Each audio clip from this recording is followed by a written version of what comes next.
At dun sa text kanina, mayroon pang pagbanggit. Magkita tayo bukas ba yon 6 p.m. sa JIL. Tama po ba?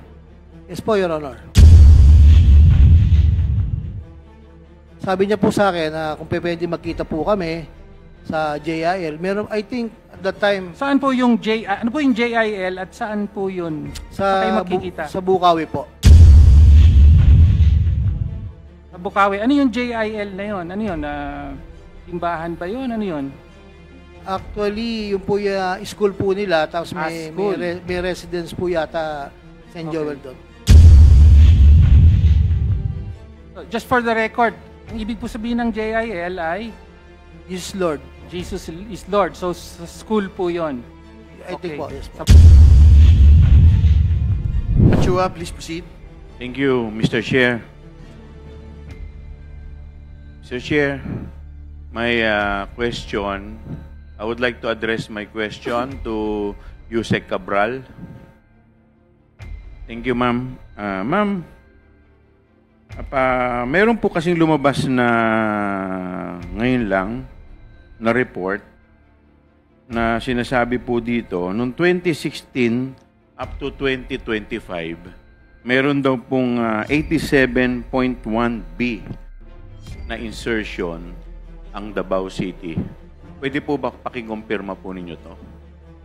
For accuracy, Mr. Chair, of my response, I have to check the records in the office because I do not have the data. I cannot confirm those numbers, and I'll have to check with the records, Your Honor, Mr. Chair. Okay, thank you. Now, dito po sa 2016 to 2025, 48.4B noong pong taong 2019 to 2021.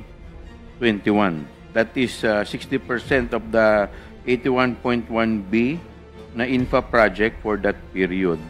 Pwede po ba pakiconfirm po ito? Again, Your Honor, Mr. Chair, I have to check the records to be Okay, accurate. ito pong may lumabas po dito sa Politico.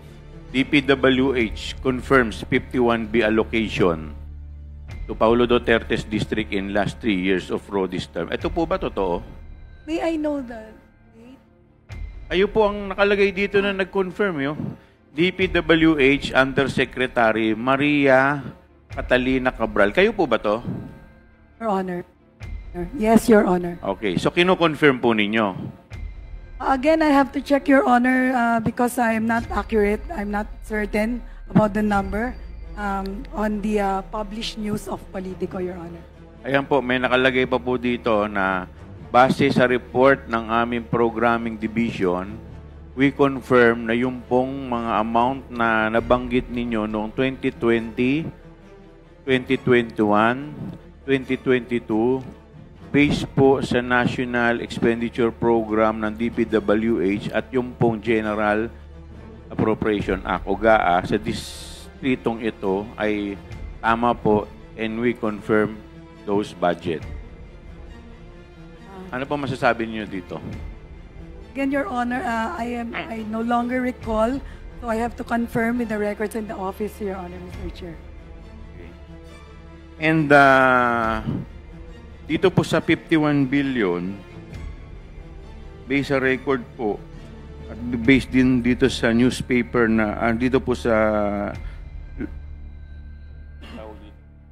online article, 29B was inserted sometime in 2021 budget or GAA. Do you confirm that? Again, Your Honor, I have no records on hand. I have to confirm with the planning service, Your Honor. Alright. Kaya ako po ito natanong, Yusek, di po ba noong mga panahon na to, pandemic? 2020 po yata yung pandemic. 2020 to 2021 yata, Your Honor. And yet, meron pa pong flood control na ganito kalaki.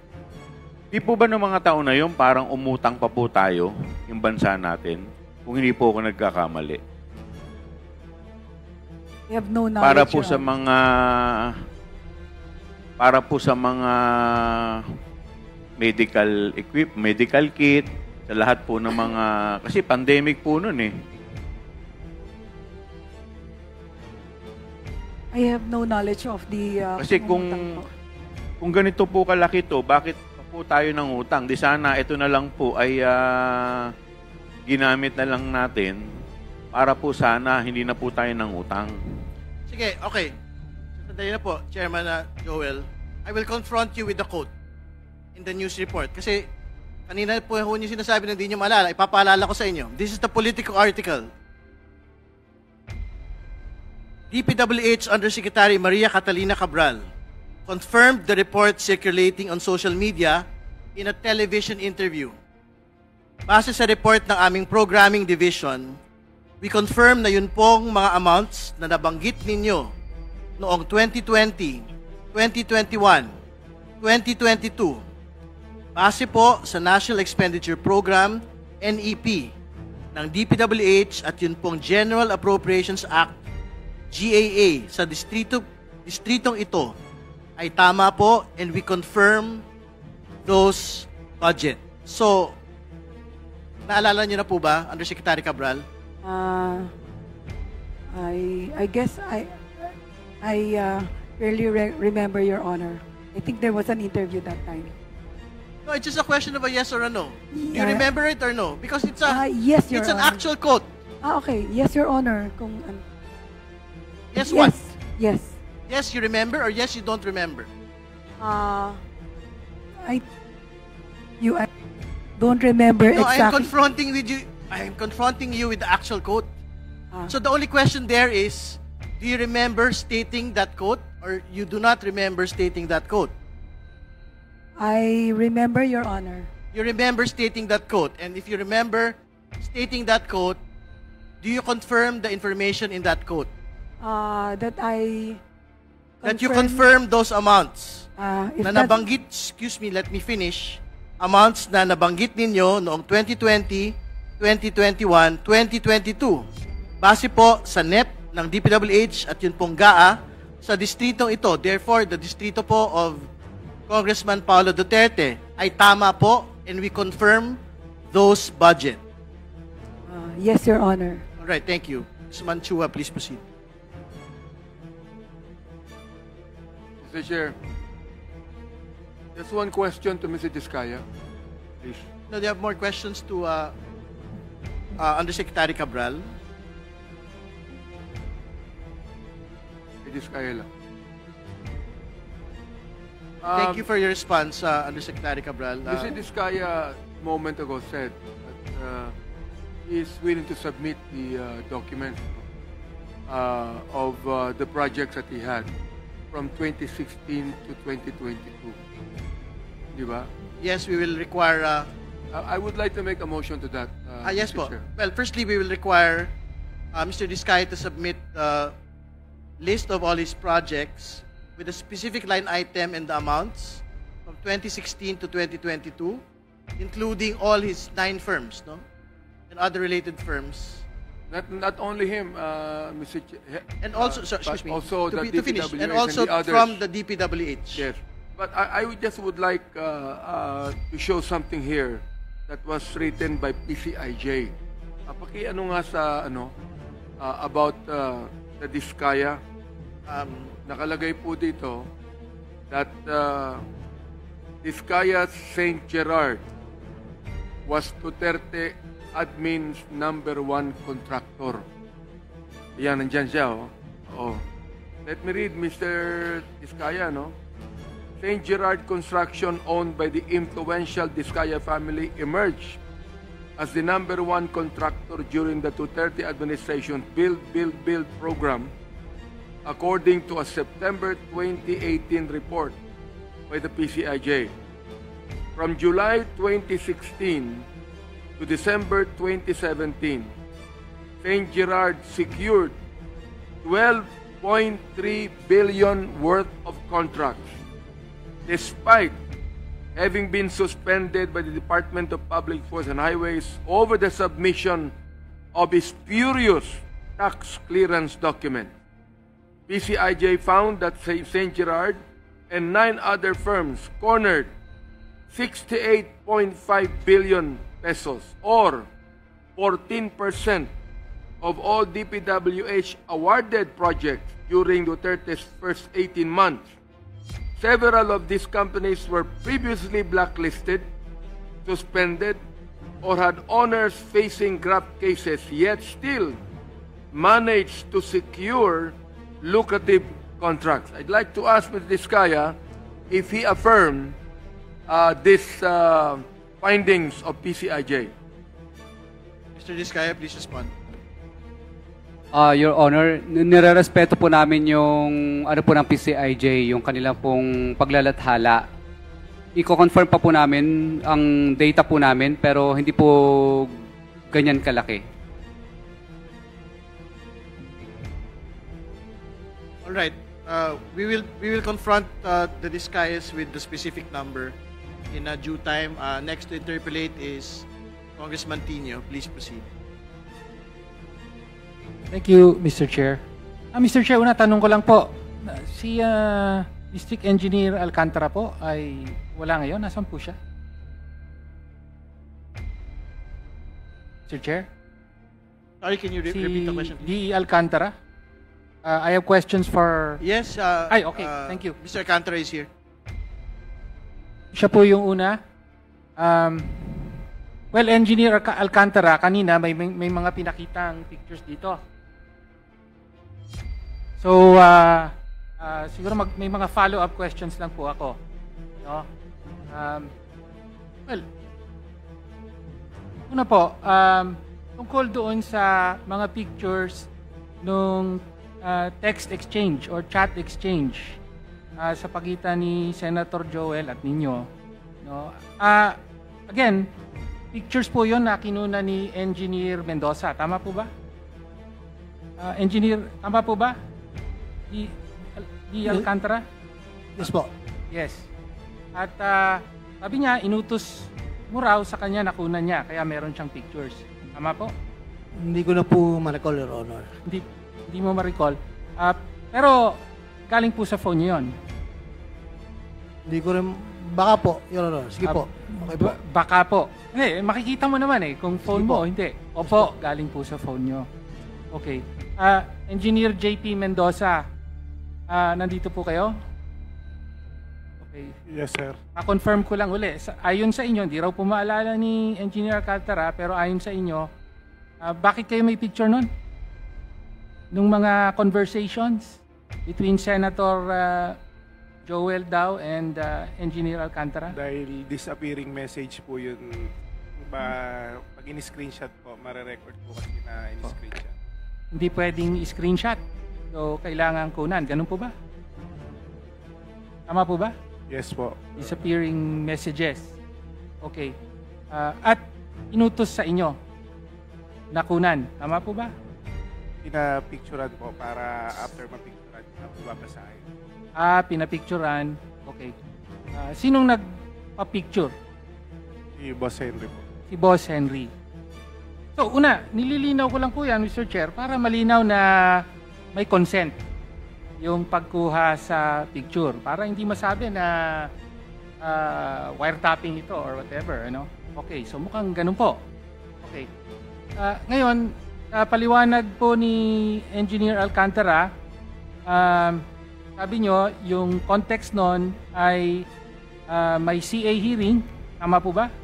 At nakasalang si Sec Bonoan at si Senator, sabi nyo, si Senator Joel ay humihingi ng multipurpose buildings. Tama po? Ang tanda ko po ay nagpa-follow up lang po siya sa akin na pa-follow up po yung request kay SEC na multipurpose building po, mga barangay hall. Yun lang po ang For tanda. additional. Hindi ko po masabi ko additional, Your Honor, kasi po pa-follow up lang daw po yung request lang po. Yun lang po, Your Honor.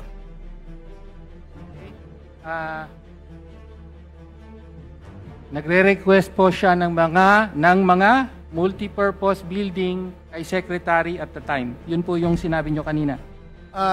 Yun po yung nabasa ko po sa ilalabas po nila, Your Honor. Okay. Hindi, kinu-quote kita. Yun ang paliwanag mo. No? Okay. At tama ba, pinarating mo kay Sec Bunoan? Opo, sinabi ko lang po na Nagpa-follow up lang po si Sen ng mga request niya po. Yun lang Okay. po. Okay, so una, kinukumpirma nyo po na yung Sen Joel na nandun ay si Senator Joel Villanueva. I think so. Your Yeah. Honor. Ay, yes or no na lang po? Yes po, Your Honor. Yes. So, kausap nyo, ka-text nyo with disappearing message si Senator Joel Villanueva. Tapos, pangalawa, kinukumpirma nyo rin na si Senator Joel ay nagpapadaan ng mga follow-up sa inyo. Tama po? Nakikisuyo lang po na papalo po. Nakikisuyo po. At kayo naman, pinaparating nyo kay SEC. Yes po. Tama po. Pwede ba mapaliwanag lang bakit kailangan pang idaan ni Senator Joel sa inyo, District Engineer, ang kanyang request kay SEC? Sabi nga dun sa text, abay, majority leader daw siya, di ba? Hindi lang at CA member, hindi lang daw ordinaryong senator. So nagtataka lang ako bakit po kailangang daan pa sa inyo para iparating kay SEC. Hindi ko po alam yung Hindi nyo na alam. dahilan niya. Okay. Actually, isang bayan lang po kasi kami. Nagsabi lang po siya sa akin na baka pwede mapalo kay SEC yung kanyang mga request. Yun lang po. Okay. So, yan lang po ba ang pagkakataon na nagdadaan siya ng mga follow-up at request sa inyo? Yun lang pong time na yun sa mga multipurpose building po. Kaisa-isang pagkakataon lang din nangyari yan, ha? Under oath po kayo? Yes, I think Yes. the following year, ang sabi niya lang po sa akin ay magre-request uli siya pero wala na po kami naging usapan. Wala na po. Kasi po, kanina, sabi ni ADE Bryce na meron pong dinownload na 600 million pesos worth of flood control projects. According to ADE Bryce Hernandez, ay kay Sec Joel daw yon. Tama po ba? Hindi sa isa pa kanina, yung mga proyekto. Hindi ko po alam, Your Honor, kasi po, Hindi nyo na alam. sabi ko nga po, pag lumalabas na po sa GAA, wala po kaming knowledge doon kung saan po. Wala. Pero sa district, sa district mo yon. Yes, Your Honor, At lumalabas syempre, po. lahat ng proyekto, alam mo. Your Honor. Tama. Okay. At yung mga proyekto niya, alam din kaya ni Sec Bonoan ito? Hindi ko po alam dahil Hindi mo na alam. according to Secretary and even Yusek Cabral, na wala po kaming knowledge about the GAA po. At dun sa text kanina, mayroon pang pagbanggit. Magkita tayo bukas ba yon 6 p.m. sa JIL. Tama po ba? Yes po, Your Honor. Pwedeng pakipaliwanag po yung bahagi na yon ng text. Sabi niya po sa akin na kung pwede magkita po kami sa JIL. Meron, I think, at that time, Saan po yung ano po yung JIL at saan po yun? Saan kayo magkikita? sa Bukawi po. Sa Bukawi. Ano yung JIL na yon? Ano yun? Simbahan ba yun? Ano yun? Actually, yung po yung school po nila, tapos School. may residence po yata St. Joel doon. So, just for the record, ang ibig po sabihin ng JIL ay Jesus Lord. Jesus is Lord. So, sa school po yon. I think po, yes po. Sa Bukawi. Okay. So, malinaw po yon. Meron kayong ganong relasyon. Masasabi nyo bang malapit ang relasyon nyo kay Senator Joel? Hindi po, Your Honor, kasi po, kung matatandaan nyo po, I think 2023 during budget hearing, parang nga po nagko-complain siya sa distrito namin. Mga ganun lang po. Pero we're not that close po. Hindi ko po siya personal na kaibigan-kaibigan. Magkakilala lang po. Not that close, pero ikaw pa ang kinokontak niya para mag-follow up kay Sec Bonoan. Hindi naman po. Hindi naman po. Kanina Yun lang po. na-establish na natin. Yun lang po, sir. Sige, hanggang doon na po muna. Ngayon, yun naman po tungkol sa picture. Kanina may pinakitang picture, yung malaking tumpok ng pera. Meron po isa doon sa district office daw, sabi ni ADE Bryce. Tama po ba sa district office niyo yun? Hindi ko po Yung mga iba't ibang tumpok ng hindi pera. ko po ma-recognize, sir. Hindi nyo ma-recognize. Sarili nyong opisina, hindi mo ma-recognize. Hindi ko ma-recognize, Your Honor. Sige, hanggang doon na muna. Yung isa namang picture, isang malaking tumpok nasa billiard, on top of a billiard table. Sabi nyo sa bahay daw yon, tama ba? Hindi po sa bahay ko, I think wala. Hindi ko sa po- bahay mo. Sabi mo sa bahay. Hindi opisina yon, bahay. Hindi po ako ang nagsabi, Your Honor. Ikaw po ang nagsabi. Sinabi nyo kanina, yung pera na yan, yung nasa bahay, tayo po to, sinabi nyo lang kanina, yung nasa bahay, I think po na yan po ay pera ng kontraktor po na nakolekta gamit ang ibang lisensya. Yung po ang Lang po pagkakatanda ko. dinala at nagkatuwaan po na picturean po yan. Yes, Your Honor. It's not for the proponent, Your Honor. Wala pong ganun, Your Honor, na proponent. Yes, sir. Pero yun yung sinabi nyo kanina. Bilanggit ko po na yan po yung pera ng kontraktor na dinala po nung may-ari ng license. Okay. Pwede po bang ipaliwanag nyo? Medyo nalilito ako. No, dahil, una, ino-confirm nyo yung picture, ino-confirm nyo na alam nyo yun, ino-confirm nyo na nandun kayo, di ba? At ang sinasabi nyo ay may tumpok na pera yung kontraktor na nagpagamit ng lisensya. Pakipaliwanag po. Di po. Ang tanda po ko dyan, may mga kaibigan po na nakikigamit po ng lisensya ng ibang kontraktor. Okay. Nagkataon po na yun po ay sabay-sabay na kolekta. Maraming, sa 2 o 3 magkakaibigan po. Dinala lang po doon. Ako po yung huli na dumating doon. Nakita ko nga po na pinipicturean po ng mga kaibigan po. Yun lang po. Mga kaibigan po. Okay. Okay, so ano po yung bakit po may pera yung nagpapagamit ng lisensya?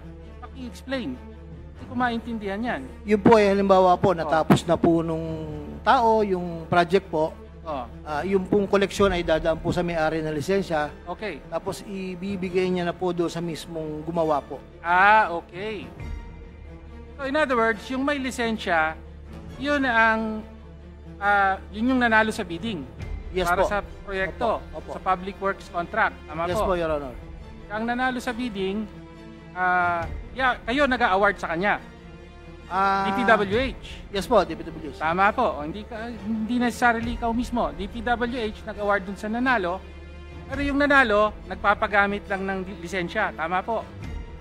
Pwede pong, meron pong ganon, meron naman pong, ika nga po, nag-uusap na lang po sila. Pwede pong subcon, pwedeng ano. Pwedeng subcon, okay. Pwede pong so, ganon. sabi mo, ito nagpagamit ng lisensya. Kaya Yes, ngayon, ito na yung pera Opo. na binigay sa kanya. Paano po yun? Sige, paki-explain. Paano siya nagkaroon ng ganung karaming pera? Sino nagbigay sa kanya ng pera? Hindi ko na po ma-recall kung sino ang contractor, Your Honor. Kasi po, sige, hindi sino. Basta yung Opo. pamamaraan na lang. halimbawa po, nagawa na po yung project, yung may lisensya po, nakakolekta na, Okay. ibibigay niya na po doon sa mismong gumawa. Okay. So, yung may lisensya na nagpagamit, siya ang babayaran ng DPWH. Yes po. Tapos, syempre, kaya may pera. Diba? Yes po. Yung pera na yan, ipamamahagi dun sa mga aktual na gumawa. Tama Yes po, Your Honor. Yun. Okay. Yun, legal po ba yan? Hindi ko po matandaan. Naku, hindi mo alam Hindi ko kung po matandaan, legal o to be honest hindi. po. District engineer ka, legal ba yon according to our procurement laws? Nagpapagamit ng lisensya? Sinasabi nila, ganyan daw ang modus din ng Iskaya. No? Sila naman po yung nag-uusap, Your Honor. Hindi naman po. Sila naman. Okay. Hindi po legal yon. Okay. Hindi nyo ba alam yon? Yes, Your Honor. Alam nyo o hindi?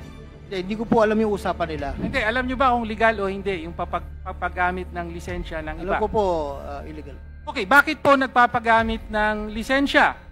Ba't kailangan may ganon? Hindi ko po alam doon sa may-ari. Maari Hindi mo pong alam sa may-ari.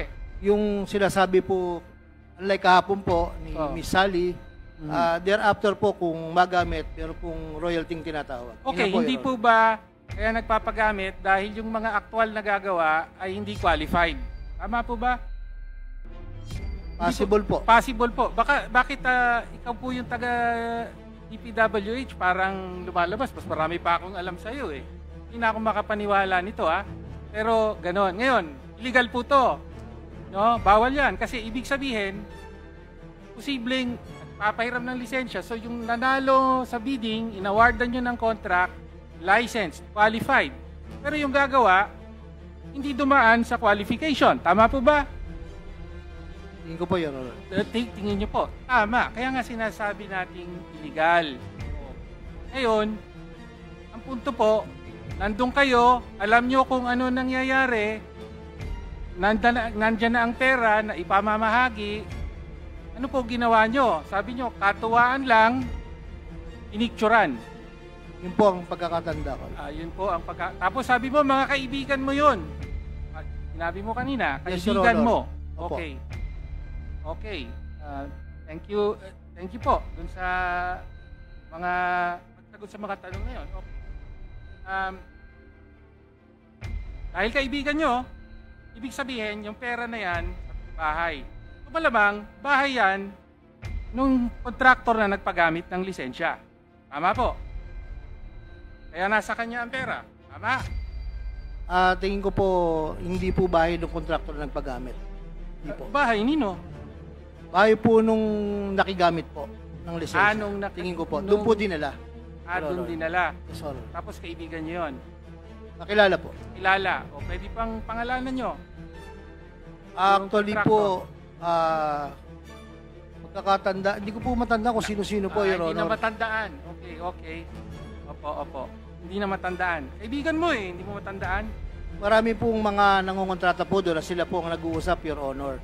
So, hindi ko na po pinakikialaman po yung kanilang transaction, Your Honor. Okay. Mr. Chair, Until such if I time po may na... interject.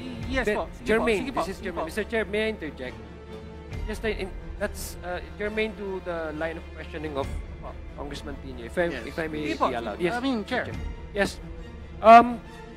Tanungin ko lang po yung may mga contractors dito, no? Kasi the payment, which by the way, ang alam ko is that hindi dadaan sa DPWH District Engineer yan. Dumadaan po yan doon sa account nung contractor. Okay. Ang tanong, bakit nasa kanya? At siyang magdi-deliver doon sa contractor. In fact, the process of payment is that the payment directly downloaded to the contractor's account, which is Land Bank of the Philippines. Ano ba yan? In-encash nyo? Kayo mismo nag-encash? Hindi po ako, Your bakit Honor. that's what I guess Congressman Tino is asking Bakit nandoon in the first place? I think yung owner po ng license po ang nag-withdraw niyan. Sila po ang nag-uusap na yung bayad po nila ay dadalhin po. Yun po ang pagkakatanda ko, Your Honor. Okay. So, Mr. Chair, una, malinaw na po, galing sa sariling bibig po ni District Engineer Alcantara na nangyayari talaga yung sinasabing pagpapahiram ng lisensya. So, nag-award sila ng mga proyekto sa mga licensed and qualified, pero alam din ni District Engineer na pinapahiram yon at ina-farm out, ina-subcontract sa mga contractor na maaaring hindi na qualified. Kaya nga, humihiram ng lisensya No? Tapos ngayon, siyempre, ang babayaran ng gobyerno, yung sinasabi ni Congressman Adjong, ang bayad dyan is through the land bank, cheque ang gamit dyan. No? Pero bakit kailangan i-encash? Kasi kailangan bayaran yung mga humiram ng lisensya dahil sila yung gumawa ng proyekto. Tama po ba, District Engineer? Ganun nga ba ang nangyayari? Yes, Your Honor. At tama rin po ba na alam nyo at mga kaibigan nyo rin yung gumagawa ng ganito? Yung iba po, Your Honor. Yung iba po, Your Honor. Okay, thank you. Ngayon po, Assistant District Engineer Bryce Hernandez. Sa phone nyo po yung kanina may mga messages na Beng Ramos yung nakalagay, no? Yes po, Your Honor. Pero sabi nyo phone nyo yun. Tama po ba? Opo, Your Honor. Okay. Sinare nyo dito sa committee. Tapos nagpakilala siyang Mina ng WJ Construction. Tama po ba? Yes po, Your Honor. Nagpakilala po siyang Mina at ano daw po yun, para tungkol daw po dun sa may project na binigay sa kanya ni Boss Henry. Ni Boss Henry. Alcantara. Opo. At may sinabi kayo na ang Beng Ramos ay staff po nino? Actually, to be honest, hindi ko po siya nakita, pero Si Boss Henry po nagbigay sa akin ng cellphone number niya at siya po nagsabi na staff siya ni Senator Jinggoy. Sabi siya, okay. Well, ipa-confirm natin kay District Engineer Alcantara. Binigyan niyo po ba ng number? Respectfully deny it, Your Honor. You deny. Okay, o sige, you deny na po. Pero ang sinasabi nyo, yung conversation na yon, tungkol saan po yon? Pinag-follow up po ako ni Boss Henry ng pambayad sa proponent dun sa project na ibinigay niya. Pambayad sa proponent. Okay. Opo, Your At ang Honor. ibig po sabihin ng pambayad sa proponent, Yung advance po, yung SOP. yung SOP. Yes po, Your Honor. May amount ba na pinag-usapan? Hindi ko po matandaan, Your Honor, pero yun po yung inutos sa akin ni Boss Henry noon. That's way back 2022 po, Your Honor. So, hindi ko po talaga 2022. matandaan. May nakompleto bang transaksyon? Yes po, natuloy po yung project na yan. Natuloy ang project. Involved ka ba sa pagbayad ng SOP na sinasabi mo? Sabihin, ikaw din ba ang nakipagkita? Ano po? Kung if I remember it right, parang iniwan po sa staff ni Boss Henry yan. Iniwan po sa staff? Opo, kasi kung maalala ko po, wala po, parang nasa Davao po kami yan kaya binili na lang po sa office yan. Okay, sige. So, hanggang doon na lang po siguro. Okay. Ngayon naman po, tanong kay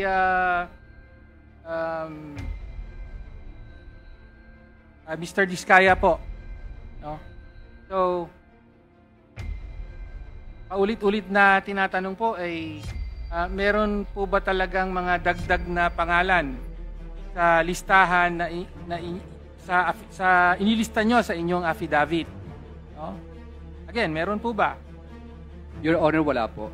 Wala po. Wala po. Okay. So, ang sinasabi nyo po ay, kailan po kayo nagsimula bilang contractor? Year 2003 po. Year 2003. Tapos, kailan kayo talagang lumaki bilang contractor? Lumaki po kami nung mga, 2012. 2012. Dahan-dahan na po kaming lumaki. Okay. Tapos, ano naman yung sinabi sa Senado na 2016 po talaga yung talagang lumaki ng husto ang inyong negosyo? Bakit po 2016? Wala pong, hindi po ganun, Your Honor, hindi po ganun. Hindi, viral yun yung tinatanong ni Senator Jinggoy. Tapos 2016 daw po. Sa flood control, yun yata yun. Tama ba? Your Honor, hindi ko po kasi hinarinig yung detalye po na yun. Sige. Okay. So, ang sinasabi nyo ay, kailan nga? 2002 kayo nagsimula? 2003 po, Your Honor. 2003. Ang sinasabi nyo, mula 2003 hanggang 2025 ngayon ay ang allegedly nilagyan nyo lang o binigyan nyo ng SOP ay yung pinangalanan nyo. Yun po ang sinasabi nyo. Yes po, Your Honor. Yes po. Hindi po bukal sa loob po. Anong ibig sabihin ng hindi po bukal? Napilitan lang po kami, Your Honor. Okay. Pero sa buong halos mahigit 2 dekada na contractor kayo, ang sinasabi nyo ay yung, ilan po yung mga pangalang binigay nyo? 18 ba yun? 18? Ilan po? 18 po, Your Honor, halos. So, yan lang po ang 18 politiko na nilagyan nyo ng hindi bukal sa inyong kalooban. Pinilit po kaming hingan. Pinilit kayo. Yung kusa na binigyan nyo? Wala po, Your Honor. Ayaw po namin magbigay. Wala po. So, ang sinasabi nyo, 18 lang.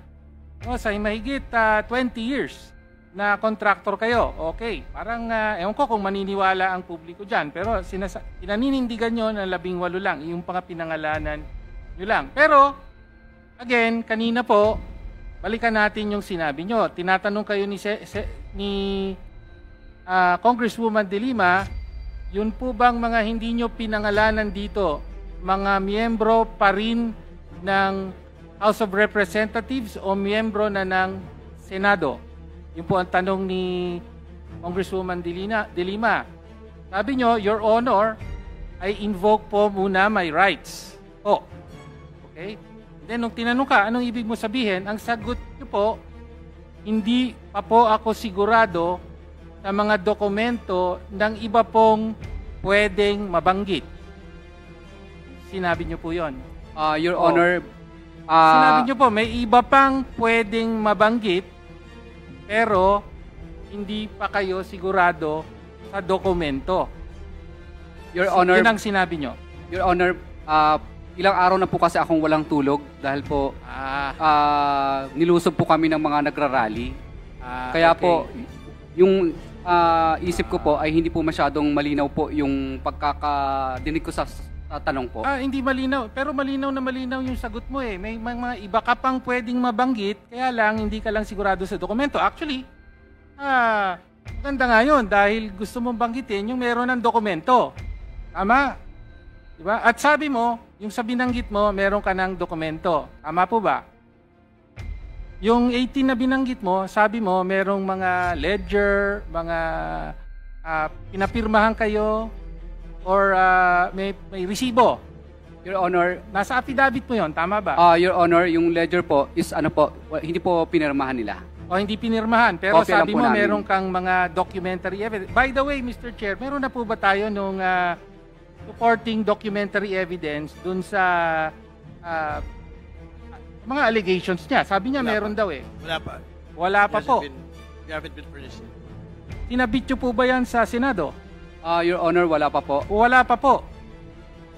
Pwede bang isubmit nyo rito? Yes po, Your Honor. Kasama sa binanggit mo sa affidavit mo, dapat isama rito. Ngayon ba, dala nyo? Wala po akong dala, Your Honor. Wala kang dala. So, Mr. Chair, pwedeng ipasabit. Di naman pwedeng magbabanggit doon ng pangalan, tapos meron daw dokumento. Di kailangan makita rin natin yung dokumento. We will get copies of the ledger. So, paki-submit po para sa susunod. In the affidavit. Okay, ngayon, malinaw po yung sinabi nyo. Doon sa 18 na binanggit nyo, meron kayong dokumento. Okay, pero meron pang mga pangalan, pero hindi pa kayo sigurado sa dokumento.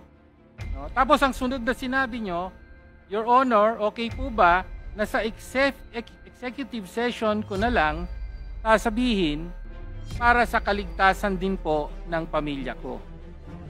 Your Honor, ang ibig ko pong sabihin po doon, dito po, related po dito. Related nga dito. Dito sa mga dagdag na pangalan na maaari mong sabihin. Hindi po. Dito po, Your Honor, sa mga pangalan po na nakalista. Hindi, iniiba mo na yung sinabi mo eh. No, sige, Mr. Chair, sa totoo lang, ay sapat-sapat na po para sa akin. No, na lumalabag po sa rules natin on contempt. Pero, kanina pa po dinidiscuss to, sabi, hold off. Okay? For now, we will hold off. Okay? Pero, ready na po tayo. Yeah, but let me state for the record that no one believes what you're saying, Mr. Discayo. Well, neither do I, Mr. Chair. Malinaw naman yon. Okay. Ready pa po ba, Mr. Chair? Last question. Okay.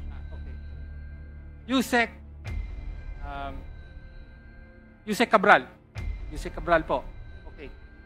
Ito mas tungkol po sa proseso ng insertion. Kanina pa po tayo banggit na yung mga proyekto po, lalo na yung under investigation na yan, karamihan po ay congressional insertions. No? And in fact, kung titignan po natin, compare natin ang NEP, tapos yung General Appropriations Bill na lalabas sa House, tapos yung General Appropriations Bill na pinal, na dumaan sa BICAM, meron talagang pagdagdag. No? Halimbawa, flood management, let's say 2024. Nung NEP po, 194 billion yung flood management program. Pero nung naging GAA na, ibig sabihin, dumaan na sa House, sa Senate, BICAM, at naging batas, yung 194 naging 244.5 billion. Ibig sabihin, nadagdagan ng 50.5 billion pesos yung flood management program. No, ibig sabihin po, di ba, ibig sabihin nun, may mga proyekto sa NEP may mga proyekto sa GAA na wala sa NEP kasi nadagdagan ng 50 billion. On average, kung gagamitin po natin yung dataset ng Sumbong sa Pangulo website na merong 9,800 projects, on average, ang pinakamataas na pinamalaking halaga ng project, 288 million.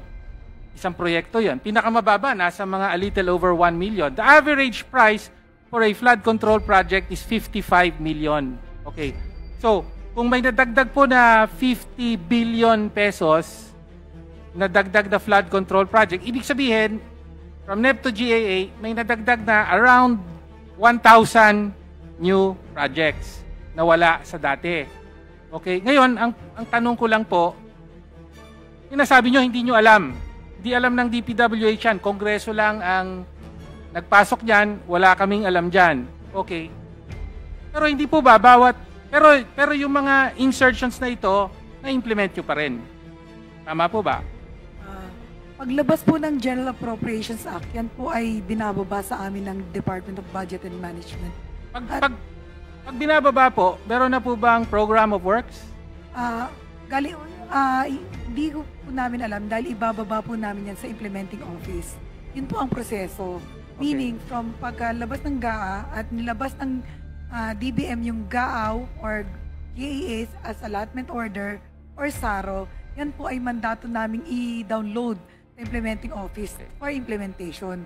Sila po yung gagawa ng dokumento para po yan ma-implement.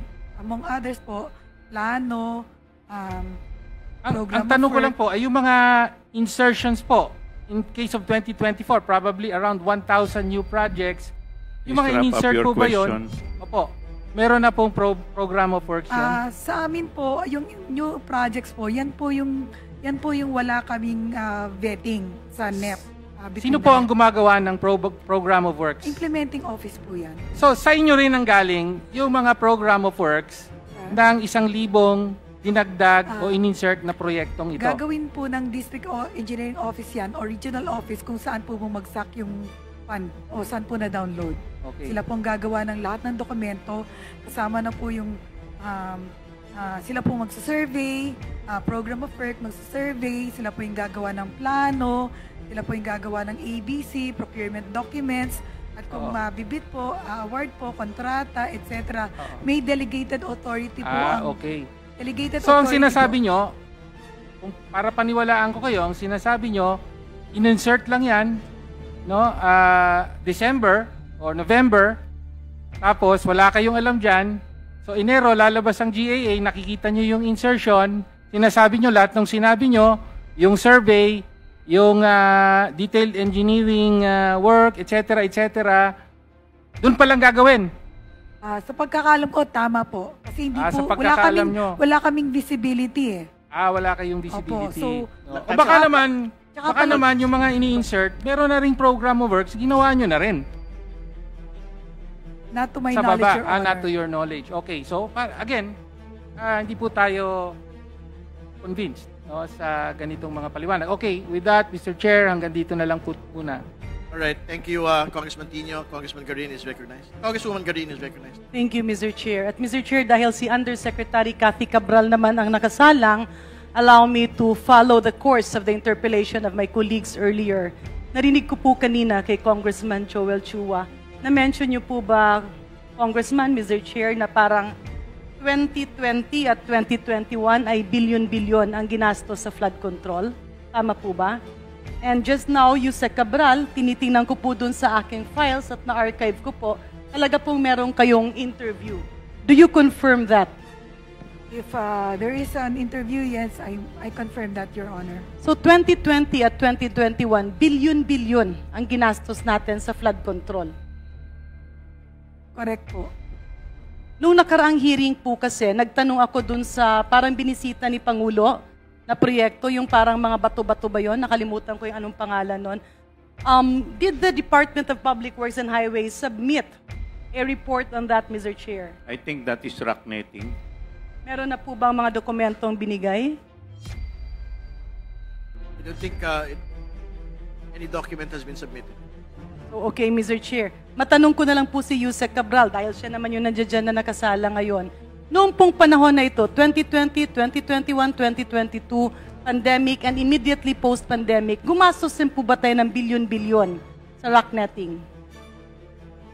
I will not have any knowledge directly about rock netting because that is part of operations, yung pong program of work. Mr. Chair, if I may, Undersecretary Cabral, kayo po ay nasa operations at nasa planning. Apo ako sa operations. Are you you're Undersecretary for Planning?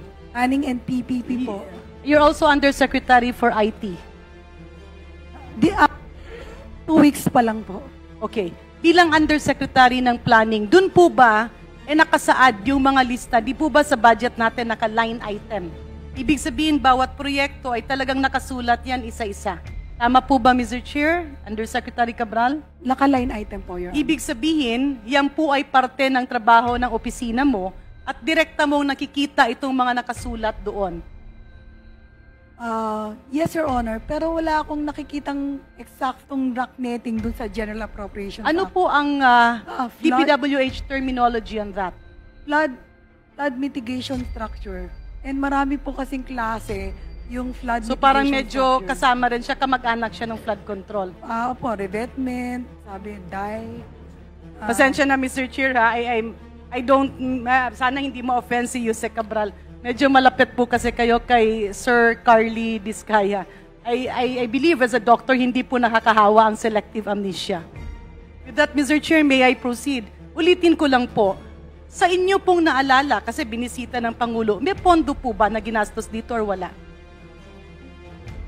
We will tao ng eksaktong project so that we can get in the office those details, Your Honor, Mr. Chair. So again, Mr. Chair, may I reiterate my request during the previous hearing for these documents. May I ask a personal opinion of Undersecretary Cabral, having been in government for long? Nung panahon ng 2020 at 2021, maalala niyo po maraming lockdown. Yes, Your Alala. Honor. Okay. Yung bang ginastos natin ng ilang bilyon sa 2020 and 2021 and 2022 on flood control and mga bato-bato, yung po ba inutang o hindi? I wouldn't know, Your Honor, yung...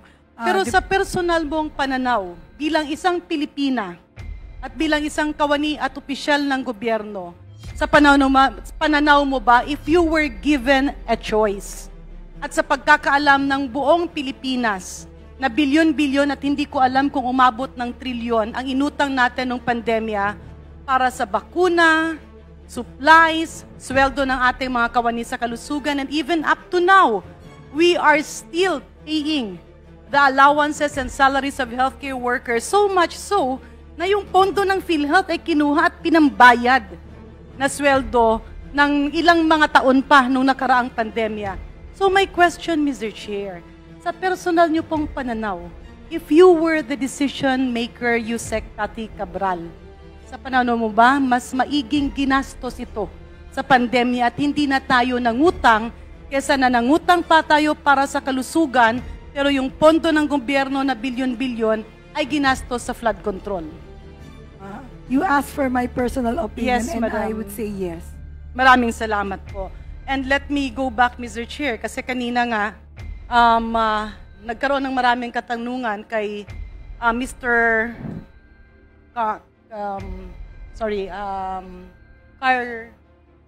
Carly Diskaya. Bisaya ka po? Bisaya ka, sir? Yes po, ako lang si Antique. Ilonggo pala si sir, no? Bisaya ka or Ilonggo? Matagal na po kasi ako wala doon, pero yung punto ng pagsasalita ko, parang yun ang hindi nawala. Okay. Pero naiintindihan niyo po yung Tagalog? Yes po. Naiintindihan niyo rin po yung Bisaya? Kalahati, 1/4 na lang po, naiintindihan ko. So, ibig sabihin, hindi ka Bisaya. Kasi sabi mo kanina, nalilito ka dun sa yung judicial affidavit kasi Bisaya ka. Bisaya rin po kasi ako eh. Kaya naisip ko, kung Bisayain ko, baka mas magkalinawan tayo ba? Hindi po masyado. Actually, yung mga punto ko po, minsan parang Bisaya po talaga. Yung iba. Kaya minsan, nagtatanong sa akin yung Depende sa oras at sa araw. Minsan, pwede kang maging Bisaya. Minsan naman pwede maging Tagalog. Ganun po, Mr. Chair.